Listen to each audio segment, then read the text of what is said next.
Because I'm sure y'all go on much nicer vacations now that you only have to pay for 2 versus 4. Well, we just So took the answer to your question is yes.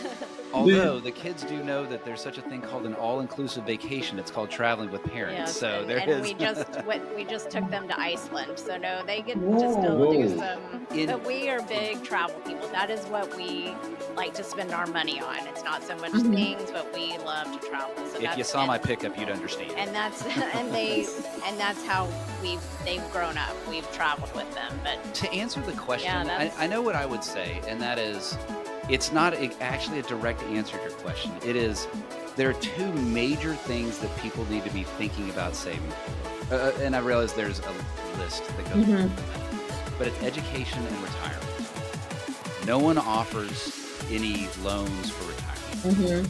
That's right. Not that I'm suggesting that student loans are the right path. Make sure that there's a return on investment. You don't need to be going to the most elite liberal arts school if Mhm.